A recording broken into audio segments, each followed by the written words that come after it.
Today, we wanted to bring in someone that's in the film industry, local San Antonio or South Texas.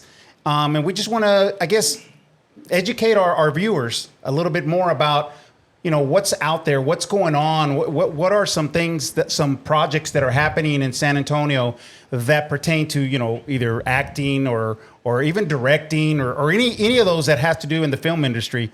And so that's why we ask you guys to come in and provide that information for us. I got to tell you that I am very, very grateful to be right here this lovely evening. And I am so appreciative that Lions Act Productions did a function not too long ago. And that's how we all engage. And we met this wonderful gentleman right here. And your name is? My name's Elgin, also known as E2 Funny. I'm a local comedian, pretty much coming up out of San Antonio. And at the mixer and everything, I saw an amazing opportunity with everything that you said, just to have it and just have a conversation, right? To come on a podcast and just explore and learn. And that's what podcast is all about. That's and right. I'm going to turn it over to Mr. Andrew S. Cortez. So Mr. Andrew S. Cortez really is the reason why we're all sitting here, because he really put this together to make this happen. Because to Mr. Andrew Cortez, it is very important to be known as what he does. He is a professional actor, but most of all he is a huge supporter worldwide in the film industry. Mr. Andrew Cortez hired my company, Bonita Productions, probably about 2 years ago, and he hired me to come here and be his translator for an upcoming movie that he is filming in England that is titled Zombikini. And as Mr. Andrew Cortez is a very good Texas boy, and he speaks broken Spanish. In order for him to be able to film in Spain, he needs to speak perfecto español. Y le dije, bueno, yo te puedo ayudar con el español porque yo soy orgullosamente mexicana. So, Mr. Andrew Cortez, tell us a little bit about yourself. Yeah. Well, I thought she was doing it because, they don't speak English right in England. And they always say, well, we invented the language. Well, you kind of cobbled it together from German, Latin, other stuff. But no, we had part of it in Spain. And so that's really when we started working together. But I've done projects all over, plays, the stage and film over like in Germany and Austria and England and Spain. Which kind of fun. And working with the director out of there, Jason Wright, from Silent Studios. Originally, I worked with him. I was doing a play in Germany, and then he asked me to do a scene for the house that zombies built over in England. So the weekend that we weren't rehearsing, I jumped the channel over there and worked with him, and then we ended up working on Zombikini, and Lorena's in there too. She plays a reporter. That's harassing me, and I'm a doctor trying to cover up some issues that our bikinis might be turning some of the ladies into zombies. So, and she's a reporter on the thing, wanting to know what's going on. So she's chasing me around the world. And wow. Now, when you get into a project like that, is that something that like an agency looks out and calls you, or do you go and if there was an actor out there that's listening to this and they want to be an actor, they just don't even know who to call or to start, right? Right. What do they do? How do they? Well, first I started just picking up things just by people I knew here in town. Kind of got into it by accident, doing Eyes of a Roman out by Kerrville with C.J. Goodwin's film. And I've always liked history, and I saw that they needed people for a battle scene, Romans versus barbarians. So I was like, oh, man, I know about that. Wanted to do that flick. And met some people while I was there. This guy, Brian Anderson, and steered me in the right direction. And this guy, Kiki Suki, he does a lot of stuff here locally. Mm-hmm. So I took some headshots, and there's different email lists you can get on when you're on your own, and looked at those. Actually, on Facebook, there's different Texas casting things. And then once I had enough films under my belt and some film clips and things, then I went to start shopping around for an agency. And then the agency will, they're always putting you in for things, but I still hustle on my own and, look around, and sometimes people I know call me, they'll have something. Actually, like a seminar, I was up in Austin went to a thing. It was a little indie film festival thing, or a little film gathering. And Yeah. I met a director there, and we hooked up with some people. And he emails me later and wants me to do a project with him. Oh, okay. So Just then like he that. called me back. We're doing one called Last Supper, which is really good. It's got Sonny Corona up in Austin, and we kind of. It's like anything else. You get a relationship with people Yeah. and Start what he networking. does. Yeah, and so that's worked out really good. Oh, okay. Now, The most important thing here, in order for you to be an actress, become an actress or an actor, or if you have a dream, a goal that you want to achieve, is the way we do it is the key is you decide how you want to brand yourself and how aggressive are you. Like Mr. Cortez, he works with an agency, but he's also independently on his own, and he goes out there and that's why he hired me. He hired me to come here and show him the rope and show him the key for him to brand himself independently, to put his material out there in social media, because nowadays social media is really our own agent. Yeah. And anything that you put out there in social media and they see it, if they like it, they're going to contact you, because that's pretty much about 80% of the contacts of people inquiring if they're interested in you. So the reason why I'm saying this is because what you put in social media is critical. It's very important. And one thing that Mr. Cortez has done is he doesn't put the quantity, he puts the quality. And that's something you have to understand. Yeah. What kind of an actor do you want to be? Do you want to be an A, B, C actor? Because there is that category of opportunities. And they're all great, but it's just really what is your incentive? Like, for an example, in my case, I'm an A actress. So I'm going to make sure that under my belt, my production company, I'm going to be 100% a lead actress into a movie that we are filming together. So he's the lead actor into the movie. Why? Because I put myself high. You choose yourself to put yourself where you want to be. If you want to be an A, B, or C actor or actress. Well, that's the other thing, going to acting lessons. I started acting. Well, actually, my first acting gig was in kindergarten. Don't worry, I'm not going to do the whole list from there, but I actually played Papa Bear in the Three Bears, and I scared the hell out of the little girl playing Goldilocks, like, who's in my bed? And since then, I was always a villain, but I did plays in high school and in college. Oh, okay. And at acting classes and workshops, that's another good place to network. Actually, Okay. I met a couple of people at this acting workshop, and I said, hey, man, some stuff came up, and so I referred them. I said, these people are looking for actors for this thing, and they got the gigs, which is good. Yeah. And that's the other thing with imaging. Branding is very important. I was always getting cast as a killer. Well, they still do, but she goes, well, Senora, you can't wear black all the time. You always look like a mafia guy. Why do you think they do it? So hence why she's the one that had to make this shirt for me. Yeah. Because you have to wear some colors. Yes, yes. And all these little image things, it makes you conscious of you never know who you're going to meet and how you present yourself. So. Is there a San Antonio Actors Guild, or a just maybe a company, or maybe even a nonprofit that local actors can go and meet, Yes. once a month and Yes. and do that, right? Because again, somebody new and somebody real good may not even know that there's this going on, in San Antonio. Yeah. So any of that type of information would be Yes. beneficial let for me them. give it to you. So I am so proud to announce that I have my second headquarters of Bonita Productions at Alamo City Studios.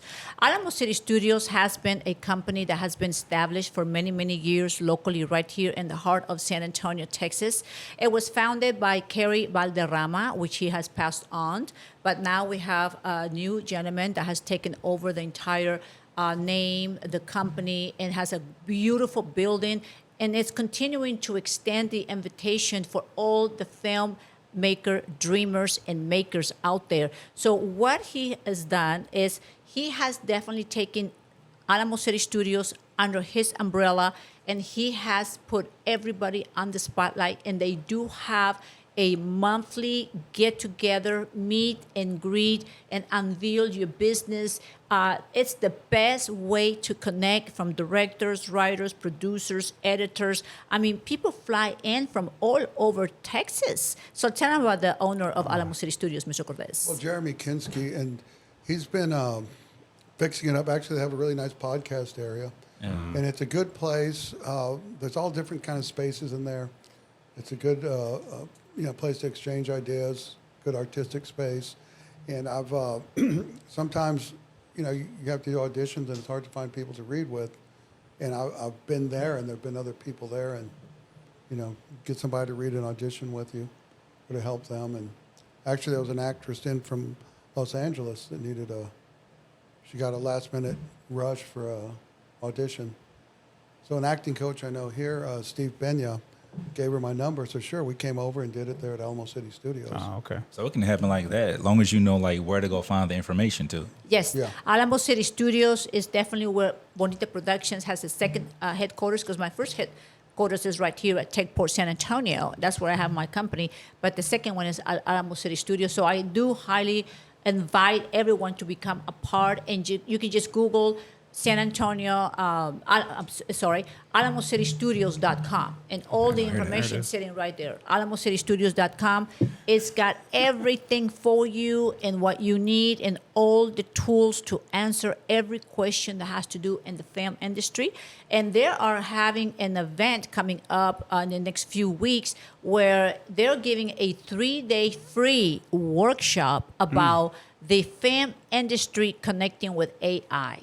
And that's something everyone needs to be a part of how is it that the movie industry is moving along with AI. It is a 3-day seminar workshop, and the owner of the company is teaching that workshop. So I highly recommend the information. We'll give it to you. That way everyone can register and be a part of that, because that could be a great meet, greet, and a lot of answer to everyone's questions concerning moving forward in the film industry.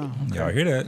Yeah. Also, Go to him. what Jeremy Kinski was doing is he was a part of the group, and I'm going to kind of jump ahead. You're talking about the film industry trying to draw more projects into Texas, and we've been doing that. Well, Jeremy was part of a group that went to Austin when they were drafting this bill that they just passed to put more incentives to do movies here. And he helped tweak it. There's always it's always in the details. Yes. And he was looking at it. He goes, no, the threshold to get the credit was way too high. It was like 25, 30 million or something. He said, you're not going to really help smaller production companies here in Texas.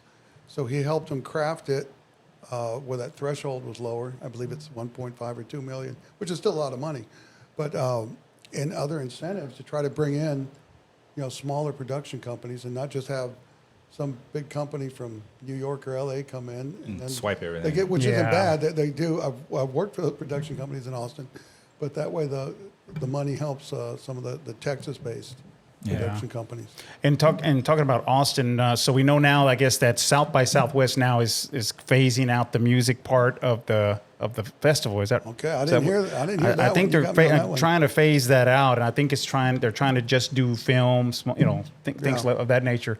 And so, have you ever been in a movie or in anything that premiered at South by Southwest? No, I haven't. I've done in other ones that have done Austin Under the Stars or some of these other Austin Okay. film festivals. And one of them I did with another director in Austin, Ryan Resnick. We did a sci-fi called Attack of the Sea Titan. And it was really cool. His son Wyatt helped him write it. It was during COVID. Yeah. Wyatt was out of school, and he goes, well, Dad, what are we going to do? He goes, well, let's take him a movie. So he wanted to do it like the Godzilla movies he grew up with. Yeah. So, so that was played at one of the other Austin film festivals, and it was also featured up in Chicago at the big Godzilla Fest. Oh, wow. The 30 year of G Fest, and it was really cool. They had over 10,000 people show up at that weekend for that, and all the Godzilla fans, and they aired the film along with other films, but also with Ultraman, the series they're doing in Japan. I remember And Ultraman as a kid. Well, the Ultraman is new now. They're doing it in Japan, and they're trying to bring it to the U.S. And it was kind of cool to see Ultraman. Then our film, they showed us on 2 different days up there. Wow. So was cool. So with the tax incentives coming to Texas, right, in your production company, how do you seek to grow as a company in the film industry? Well, right now, Jeremy, the owner of Alamo City Studios, upon a group of people, what we're doing is we are inviting, the investors to come in and look at the portfolio that we're preparing together. So what we are doing is we are working with different producers from all throughout Texas and also out of Texas, which they are putting a portfolio of doing 12 movies together. And what we're doing is we're doing something different. So the movies that they're trying to put together, they're anywhere between $1.5 million to $3 million within that price range. But they're the kind of movies that are already ready to roll and go out there and make money in the movie industry. As we all know that the movie industry is a $1 trillion industry, entertainment business, just as the music and everything else. But right now, with the bill that went through right here in Texas, now is more of an incentive for different producers, directors, and writers from all across the states to be able to come here and film in Texas. So what Alamo City Studios is doing is they're doing something different. So they're bringing in a bucket of investors, and we are teaching the investors of how the movies will go out there and make money for their money. Yes. So their investment is secure. So we are definitely working on different avenues to be able to, help producers, directors, filmmakers get the opportunity to go out there and film and be, job hired. B, be able to deliver the voice of what they want to put out there in the entertainment business.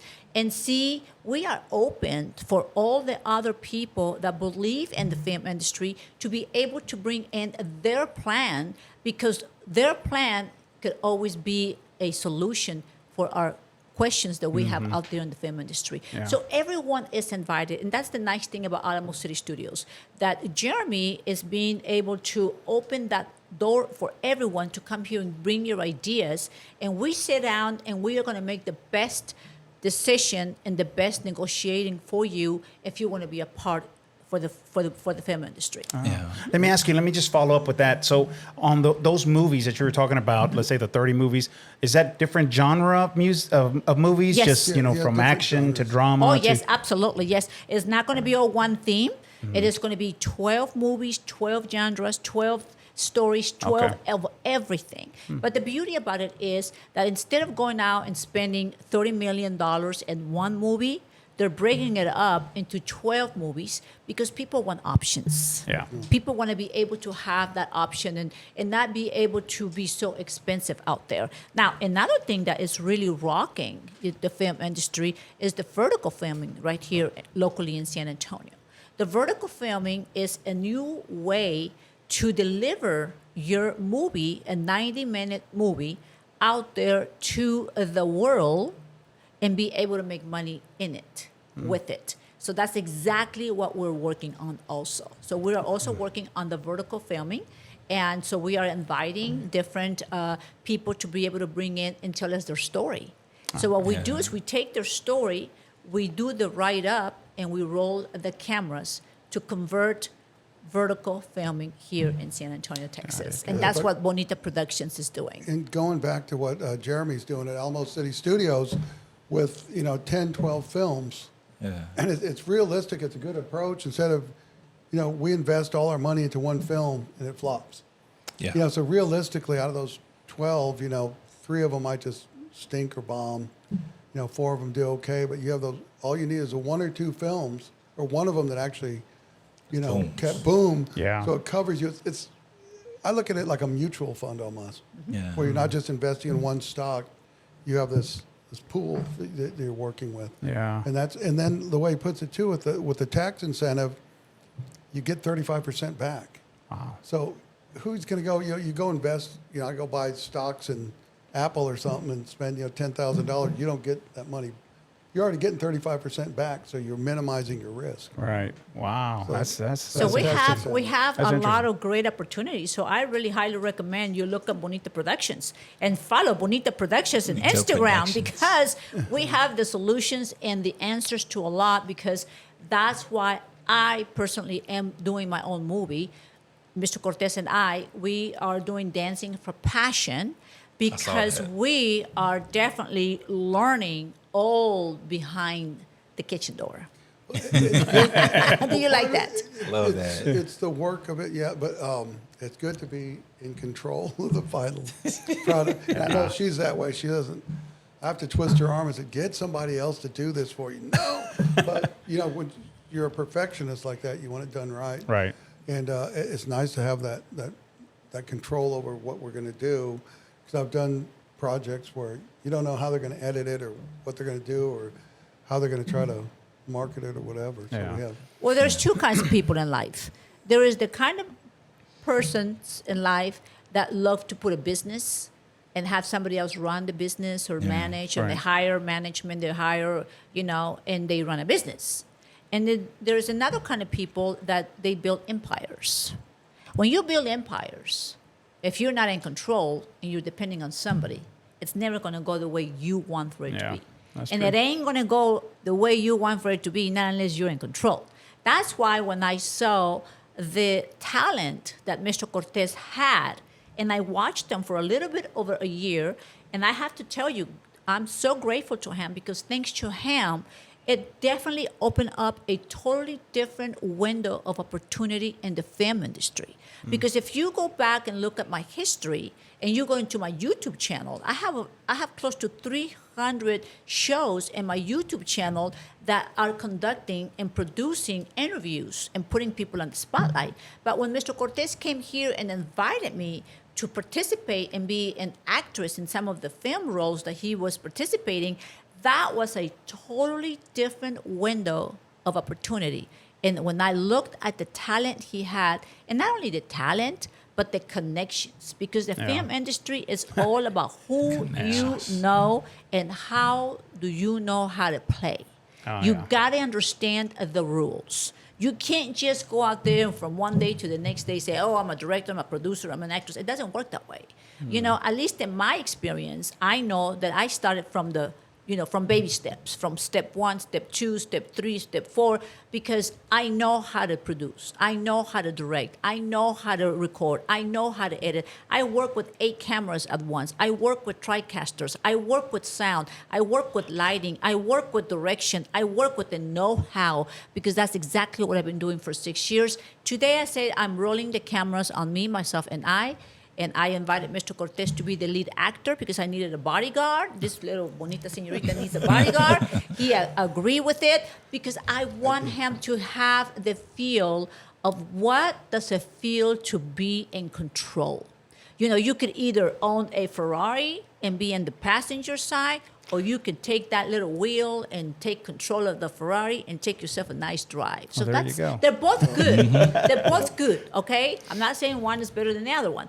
But I'm Lorena Moreau, and I love being in control of everything I do. I'm not sure if I had a choice because she doesn't really take no for an answer. but that part, it was like over 2 years ago when we first started working together. We were just discussing, I think I went to a workshop she did, but said, all right, you want to come out to California? We're filming out there, and you can check out a film I'm doing with the Mahal brothers, the Mahal Empire, Curse Waters.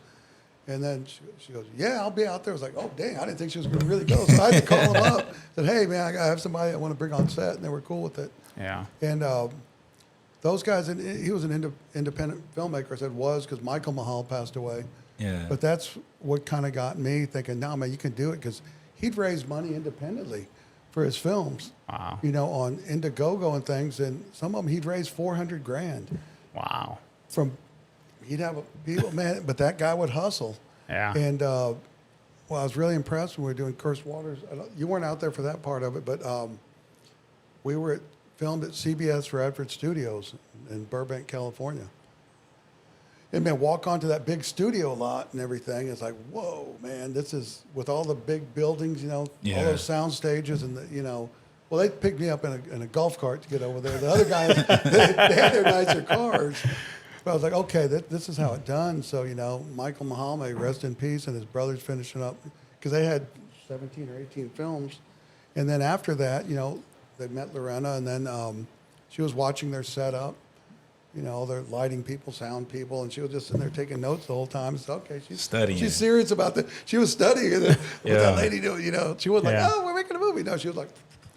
So then they asked her. They asked me too to be a part of Bikers and Werewolves, another one they were doing out in the desert You love horror there in Las movies. Vegas. Yeah, it's a horror movie. And they said we need a couple, and it said I think it was really written as a younger couple, Jack and Diane. The guy must have been a John Cougar fan. Yeah. But so we can make it, more mature. We were travelers passing through that town and got mixed up in the battle between. Anyway. Yeah. But so then from that, and then they also brought her back on. We've I guess we've they done liked this. us a couple. We've And done then we 7 did- movies total. Yeah, and with Alien Horde, they brought her in to play my grouchy wife. It was a sci-fi deal. Because I guess they saw the Bikers and Werewolves thing, and then so after we saved the galaxy, man, we're sitting there at a big bar having a party, and she's bitching. She's complaining. You didn't clean the house before you left. You left it a mess. And no, I said, I'm just saving the Just galaxy. saving the Give me a world, break, man. And they loved it. So that was a good experience. Yeah. Let me ask you, in either one you can answer, short films. Where does short films, have you ever been a part of one? And Yeah. second is, what are directors and producers wanting out of a short film? It depends on the director, the producer. A lot of times it would be a proof of concept where they're trying to raise money for a feature film. Instead of me just saying, hey, man, I got this idea for a film. You're like, yeah, whatever. Well, here's a short film. Here's a 10-minute or 12-minute short. Call it a proof of concept. And then, throw it at you. It's almost like an Okay. extended trailer, but you get some points across. And sometimes it's a good way to introduce a character, too, if you do a short. Gabriel Carmona worked with too on King of the South. He had a cool short film that we watched called Lava Platos. And anyway, he introduced his character for King of the South in that film. So it was like a 6-minute short maybe. Okay. He goes, but I use that to introduce my character for King of the South. So it's like, okay, man, I see where you're going with this. And we get along good because I did stage and we're both Shakespeare fans. And so we'll, All right. What I like about short films is that for anybody out there that wants to be a producer, a director, a writer, I believe that short films is the best way to go out there and show us what you've got. Not only that you're going to go out there and show us what you've got, it's a challenge.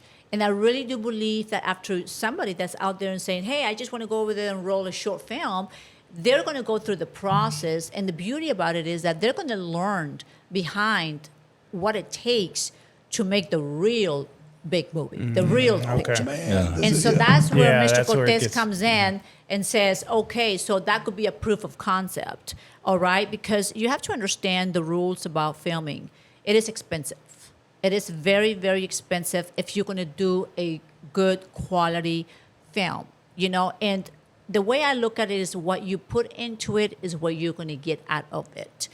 From actor A, B, C, from the quantity of people and the quality of the equipment that you're using.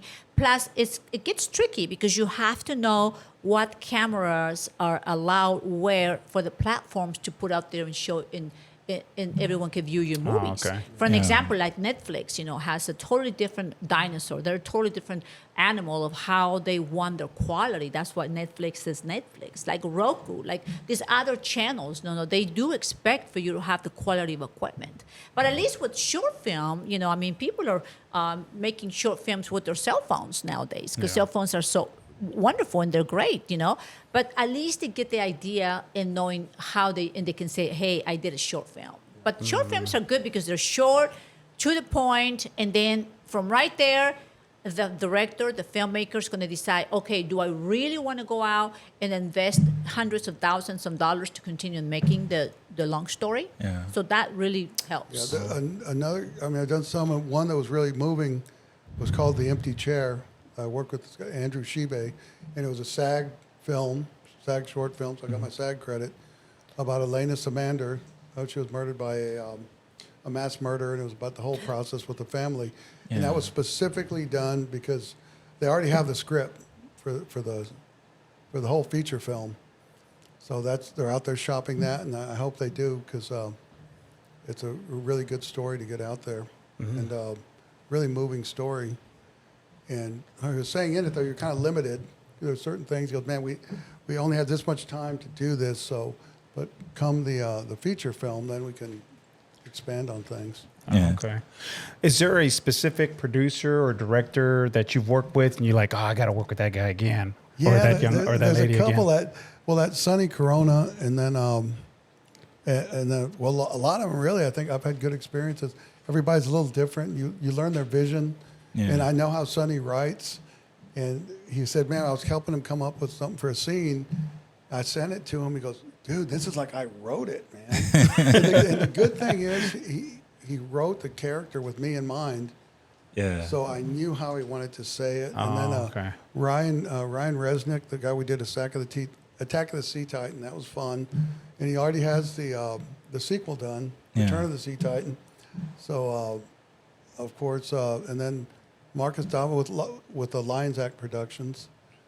Actually, when we met just at their museum, and by chance we started talking. He goes, "Hey, man, I think I can use you in this film as an assassin, of course, but in the American Coyote." So in that one, he's finishing up that, putting on the final touches, that coming up, and I worked. After that, I went back and did The Curse of the Donkey Lady with him. We both worked on that one. And then we're doing Vaqueros of Hawaii. So, you get to know some of these directors. Yeah, and then, of course, Gabriel Carmona. That's a different vibe from some of these guys, Yeah.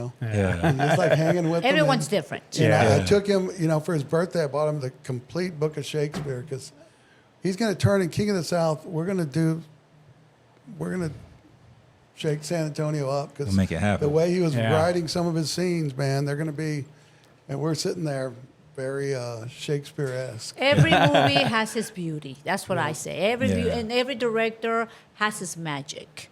Every producer has his way of how they want to see things. And you have to understand, producers, directors, writers, they are dreamers, and they see the vision. And when they put it in their dream, in their mind, in their set, and they put it on their script, they're done, like me. Like I'm done. I know exactly how I want Dancing for Passion. I know how I want to do this. And of course, it's going to have a little bit of drama, a little bit of passion, a little bit of, mysterious, intense, a little bit of everything. So everybody is just totally different. And I have so much respect for every director and filmmaker, especially right here in San Antonio, because I know that they put their heart out, to go out there and put their voice. Yeah. Well, another one I like working with Jason Wright, the guy from England. When I went out there that weekend to work with him, and man, he showed up at my hotel the first night. He had his storyboard. This is how we're going to film it, this and this, and he's a little mad, but in a good way. Even though he did have me eaten by a bunch of zombies at the end of it, the thing. Oh, man. So if an Englishman, be careful. If an Englishman invites you to dinner, he might be inviting you for dinner to eat dinner. But then we came back, and that's the one decided. I'm one of the producers in Zombikini with him, and he met Lorena and brought her on as Samantha Kent, the reporter. Okay. And I know how this guy works, and he's wanting to come to Texas to do a zombie western. That'd be fun. Yeah, so we're looking for locations, and actually we have a scene, the finale, the final scene for Zombikini is going to be filmed here in Texas too. Oh, okay. Perfect. Go ahead. With your production company, right? That's your baby. You have another baby that you're a part of. You want to tell us about that? Your nonprofit? Absolutely. So I am married to David Monroe, founder of Samset San Antonio, and I'm the co-founder of Samset San Antonio along with him, because we have establish a beautiful museum of science and technology right here in the heart of San Antonio, Texas. And like I was sharing with you earlier, it all began because AT&T sponsored Mr. Monroe with the first museum up in Houston, and it was like 5 stories telling the story about telecommunications. So my husband is an inventor, and he, is passionate about supporting education for the upcoming generation. So yes, we do have a lovely, wonderful museum here in San Antonio that truly belongs to you. It belongs to your children. It belongs to your great-grandchildren upcoming. Beautiful family, because our upcoming generations are the ones that are going to determine where we're going with science, technology, and moving forward, and the tech business. Yeah. So the museum is open 7 days a week. The museum is at no charge for the world, so you can just walk in there and take that walk and get educated about everything that's happening about science and technology. So just last year, we did about 86,000 kids. And this year, our goal is to hit 95,000 kids that we put through different workshops, different, schooling, different events. We do every fiesta, Dia de los Niños, the toy drive. We do all of our theme throughout the year. And we got some fabulous, wonderful sponsors that believe in our mission. They believe in our focus. And this could never happen without who's behind it. You know how anything could never happen until you know who is behind, the education. So that's that's my fortaleza. My fortaleza right now is educating everyone to take your vision, your dream, your goal to the next level. Yeah. Well, one year, didn't you, they still do it, they have them in the summer camp go and have them build their own computer. Oh, wow. And then they gave them, didn't you? Yes. How many computers did you Yes, give away? we've given so many computers, but yes, we had what we called a challenge, and we put it through the high schools, and it was a program, and whoever hit the high Q of smart, they went ahead and got invited to come in and build a computer. Little did they knew that they were going to walk home with that computer and take it home. That's cool. Like So that 100 was of really them, I nice. think. Wow, that's cool. Oh They yeah, Gave there away was 100 computers. that 100 summer. computers to the 100 families. You're going to see me in there next year. Yeah. Did you tell? I just look big for my age. Yeah. I got a thyroid problem, man. Come on. So those are the things that we like to do. Those are the things that we love to and we enjoy doing for the upcoming generation. So that's what we do. So everybody is invited to San Antonio, and I do highly recommend you go, because anybody that walks into San Antonio, when they walk out, it literally will change your life about everything that we're facing today in science and technology. Yeah. Literally. And not only that, our challenge is also to be able to have the upcoming young generation, how they're hooked into the computers or their cell phones. We designed wonderful gaming that are all challenged, and it's all based on education. That's a kind of like a way to kind of help these kids find what their passion is going to be. Yeah, instead of sitting there with the TikTok, right? Every Exactly. 30 seconds. That one time I went, the first time I went in there, I was blown away on a big screen LED. But anyway, I see an astronaut up there, and it wasn't an old video. They live stream with NASA from SAMSAT. They hooked up a live stream with NASA to the International Space Station, and the astronaut was talking to a group of kids. Not only talking to them, all the kids had laptops. He said, okay, who can make this robot do something on the space station? And this kid, I will. Wow. Yes. That's And not cool. to tell them how to program. I mean, that was what blew me away. That's right. You How did did you walk. get NASA to get you a live link to the Right. space station? I should have paid attention in high school. I was a Yeah, class me clown. too. Well, back when I was doing it, I don't know, we looked about the same. I remember when they had punch cards. Oh, yeah. And I was sitting there filling hours, all these punch cards, Yeah. to make a little banner that was typed out that said happy birthday. Did y'all Yeah. get paddled in That's never school going to too? catch on, man. That's never going to catch on. Y'all got paddled in school too, didn't you? Yeah, oh, yeah. That's another podcast. Mr. Monroe even had he went out and found somewhere some original punch card machines and stuff just to show that this is how we use This the is how- program yeah. stuff. You'd have a big old stack of punch cards, and you better not drop one. Like, oops. Yeah. Wow. So here's another question, and I'm going back to acting.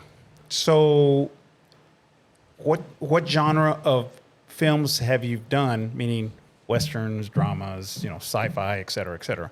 And which ones do you feel like were more, I guess more harder to do? More it took more to do that, to act that. Is it harder to act western than it is to act, as a guy getting chased by zombies? Well, come on, man. I grew up in Texas. Westerns are, and I've only done one Western, which was cool, with Brett Mauser, he teaches at Northwest Vista College. He teaches filmmaking. And what I like about Brett, man, he gets it done. He's a one-man machine. Okay. And he has also Joey Venegas helping him. But and it was a Western he was doing called The Oldest Posse. And got to work on that. Yeah. Like I said, they make me mafia guys a lot, so that's kind of cool. So But is the one different genres. I like comedy. I like them all. The thing I hadn't really done is like a romantic thing. So I don't know. This one is. Is this the Dancing one for y'all were Passion? working on? Yeah, I think Yeah. she's going to kind of hint at that because everybody. But, Is it more romance for this one? You know what? Let's put it this More way. drama. This movie, Dancing for Passion, everybody thinks it's going to be based on my life. It's not. You know what it's based on? It is based on my attitude. God help us. Okay? It is based on my character, my attitude. Yeah. And it's also going to have a little bit of the drama, a little bit of that. But it's also going to have a little bit on a story based that relates to the world. To the world. Now, this movie is dedicated to all the women around the world. So our goal is to get it out March 8, 2026, Women's International Day. It is March 8. It is also my birthday. And I would like to give that as a gift to the beautiful women around the world. So this movie is filmed in 10 different countries in cities worldwide. So it is out of the box. So let's put it that way. So it is going to be a different movie. It is going to be where Mr. Cortez plays my bodyguard. And I can't tell you what this is about because really you got to stay tuned and follow Bonita okay. Productions USA and Instagram to kind of find out what this is all about. I could definitely share with you that Alliance Act Productions is going to be a part of the production as they're filming because I'm an actress. And I'm also inviting Mr. Danny Ramos to be the co-director to this movie because Danny Ramos, with Drop Zone Productions, Yeah. he has done the Selena, he has directed the Margarita Man and many other movies out there, but he's a great director that has such a legacy. Do you agree, Mr. Cortez? Yeah, and I like, everybody's art, it's fun, whatever, but it's business too, and you got to be organized. And that's one Yeah. thing about Danny, I'll say, is I worked a couple of projects with him, and man, he had his same thing as storyboards, everything laid out. This is a shot list. It makes things go nice. He's a and smooth. professional boy. You need somebody like that, and that's when we were in Barcelona when jumping around that Sonny Corona sent me the film for Last Supper. And it was, 2 a.m. Barcelona time when I got the thing. And man, I read the whole thing, in the email. Yeah. But it had his shot list, what angles, tight, wide. Wow. And, you have to be, it's not just all, hey man, let's do this. Pretty detailed already. And it's already good organized. too to have some artistic input, and some things might change on the fly, but you have to have that organization. And Danny Ramos is just super organized. Wow. And It has to be when we professional. were talking about that and the ideas, and sometimes we'll bat around ideas for things, yes, no, maybe, and then, but you need somebody to One help thing I'm put going to tell you is that together. Mr. Andrew Cortez is the writer of the movie. He's writing the story. Oh, Yeah. Yes. Mhm. all right. So 50% of the movie is being filmed, outside San Antonio, and 50% of the movie will be filmed locally here in San Antonio, Texas. Wow. Okay. We're tying it in from the book because, Mr. Mario Yeah. Vega was writing the book, and then we were consulting on stuff, and I'd write some chapters for whatever, do this. And Yeah. he's actually writing the book. And like I was telling Mrs. Monroe, I said, look, we can adapt it to the film and So I already have the ideas about it, so I'm going to do the screenplay for it. And make Let's, some of these let's things put it fit. this way, Mr. Cortez, this is going to be the first movie that he has really done where he has to play a little bit of the romance, where he's not the killer. He has to play a could be the little bit killer. of Don't give the anything away. I humble could be the man.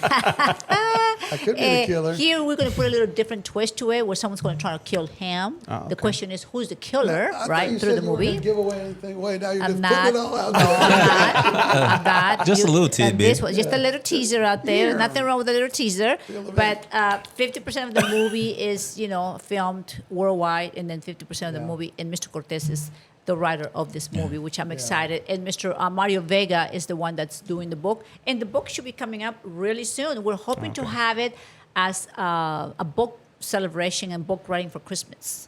The book's going to be out before Christmas, but we're going to do a huge Christmas, book signing to be able to donate money to a nonprofit In San Antonio? in San Antonio. In San Absolutely. Antonio, Everything is yes, in San Antonio for Miss Monroe. All right. Love that. All right. So, what So- kind of questions would you like to know about Mr. Andrew Cortez besides the film industry, and then about me? I know that you've already done your little homework and read some of the stuff. It's a bunch of questions. like to be an Okay, enigma. so with being a larger stature man, right? Us in the entertainment. larger stature, I mean, man. we're taller. We're taller yeah, than yeah. most people I in the got you. entertainment Oh, yeah. industry, right? Right. Does that help or hurt? Good point. Because all the short actors say, "Oh man, you get that because you're tall." It helps for some things. Yeah. But there's been projects where they wanted somebody. It said 5'11" or under, 5'10" or under. Probably because the lead actor was only 5'10" or 5. But they can't stand him on a box too. Yeah. But it just depends on what they want. I know I've got some roles. One of the first short films I did up in Boston, the guy liked the contrast. Eric Rausch, he did stage and stuff, this actor from the East Coast. Smaller man. And the director liked that contrast of just me behind him. And Eric was actually the boss. And I was like his muscle, one of his guys. Yeah. But he goes, no, just the way you two look. He goes, you're standing behind him. You still look huge. Sometimes they want that for that, just have that stature there. Yeah, that it could help. And some things it might hurt. Let me ask you. So, what does Lorena and Andrew do outside of filming? This is all we do. Like you need hobbies. Do you or golf anything? or? So you have to understand, right now, Mr. Andrew Cortez is under a lot of pressure. Oh, okay. And he is under a lot of pressure because he needs to learn how to dance. Yeah. No, I used to golf. And so I still going to take up pickleball because there's a lot of commercials for Okay. that. Before I got in, started acting, I was in the fire department here in San Antonio for 30-something years. Oh, So I okay. can bring some of that into characters. There's guys, this one character in that Attack of the Sea Titan, the grouchy CEO. And some of the guys I work with, man, I pick up some of their expressions and habits when, they get mad. I find out something got blown up or something. I say, son of Yeah. a bitch. And I did it like this guy at work went, son of a bitch. The director goes, hey, man. He goes, I wasn't thinking about it like that, but that works, man. So that was just a guy from the fire department, man. Yeah. But really, music, I do music on the side. I mean, I like playing Okay. guitar and stuff, but really, the last few, I've just been focusing on the acting. On the acting. I mean, is there a And you said- particular dance you need to learn right now? Or what? Yeah, he needs Well, to I'm learn the going to do tango. the tango, which that's Tango. pretty chill. Oh, man. And Yeah. there's something called the paso doble, which is kind of a semi-flamenco thing. Where Sounds like the a guy coffee just to me. kind of stands there and then lets a woman do all the work. I said, that's it for me, baby. And we do know a guy, Mo, that I said, he's about my height, my stature. I Yeah. said, look, do the close-ups of me and you, then just do Mo's legs and edit it in. Let it be my stunt double. Put his feet, we're about the same shoe size. So. Yeah. I said, that's cheating, Mr. That's Cortez. it. Miss Monroe wants I'm the not real. a She wants the cheater. real Movies dance. is magic, baby. And that's what and you got to look at it like that. Yeah, he keeps saying, movie is magic. Movie is magic. And editors could work magic. I said, no, I'm not going to work magic. Yeah. But when you're shooting it, that's another thing. Some of these directors, I know that when they're shooting it, they already know how they're going to edit it. And Yeah. that's really important to be Yeah. the editor.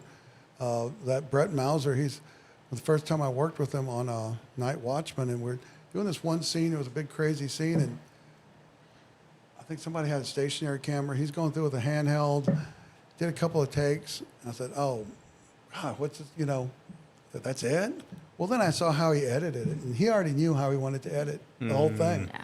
There was a lot of moving parts to it, and it just blended. And that scene As where producers, this- we already have a vision this, of what we uh, want. this- this- So we go get it. This Yeah. character, she comes in with 2 katanas and she's chopping people up.